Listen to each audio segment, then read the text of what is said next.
Hello everyone, welcome to data with Udaya.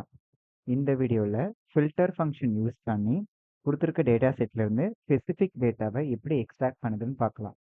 First one, filter function எதுக்காகனா கொடுத்துருக்க last data பேஸ்லேருந்து எனக்கு தேவைப்படுற ஒரு ஸ்பெசிஃபிக்கான டேட்டாவை தனியாக எடுத்து காமிக்கும். ஸோ அதுக்கு நான் யூஸ் பண்ணுற ஃபார்முலா தான் filter formula. Equal filter open bracket, இதில் ஃபஸ்ட்டு ஆர்குமெண்ட்டாக அரே.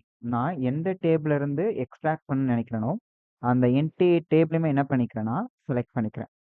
ஸோ அந்த என்டி டேபிளுமே control shift arrow mark, so right arrow and down arrow அதை யூஸ் பண்ணி என்டி டேபிளுமே நான் செலக்ட் பண்ணிக்கிறேன்.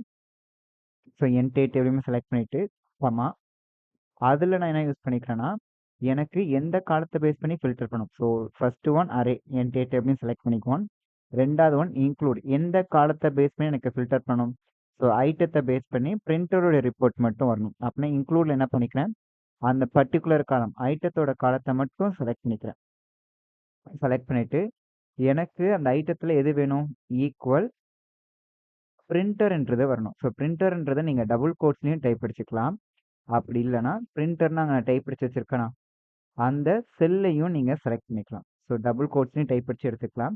அப்படி இல்லாத பட்சத்தில் பிரிண்டர் நான் டைப் அடிச்சிருக்கேன் அந்த செல்லி என்ன பண்ணிக்கலாம்னா செலக்ட் பண்ணிக்கலாம். இப்போ என்டர். இப்போ ஆட்டோமேட்டிக் எனக்கு பிரிண்டர் ரிப்போர்ட் வருதா? இல்லை சார், எனக்கு வந்து டெக்ஸ்ட்டை பேஸ் பண்ணி ஃபில்டர் பண்ண வேணாம், எனக்கு பார்த்தீங்கன்னா வேல்யூஸை பேஸ் பண்ணி வரணும். இப்போ கொடுத்துருக்க இந்த சேல்ஸ் ரிப்போர்ட்டில் குவான்டிட்டியில் பார்த்தீங்கன்னா லெஸ் தென் 10 குவான்டிட்டி வாங்கியிருக்க ப்ராடக்ட்டை மட்டும் எனக்கு ஃபில்டர் பண்ணி காமிக்கணும். அப்போனா சேம் அதே தான், ஈக்குவல் ஃபில்டர் ஓப்பன் ப்ராக்கெட் அரேவை என்ன பண்ணிக்கிறேன், இந்த என்டி டேபிளுமே செலக்ட் பண்ணிக்கிறேன்.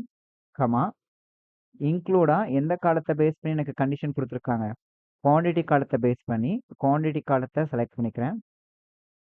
அதில் எனக்கு என்னவாக இருக்கணும், லெஸ் தென் 10 இருக்கணும். ஸோ அப்படின்னா லெஸ் தென் 10 ப்ராக்கெட்டை க்ளோஸ் பண்ணிக்கிறேன், என்டர்.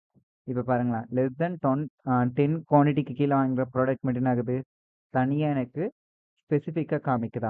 ஸோ இதுதான் ஃபில்டர் ஃபங்க்ஷனுடைய மெயின் பர்பஸ். ஸோ இன்னும் இது போல் அட்வான்ஸ்க்கான ஃபார்முலா வேணும்னு நினைக்கிற பட்சத்தில் சேனலை சப்ஸ்கிரைப் பண்ணுங்கள். அண்ட் இந்த வீடியோ பிடிச்சிருக்க பட்சத்தில் லைக் பண்ணுங்கள். Thank you all.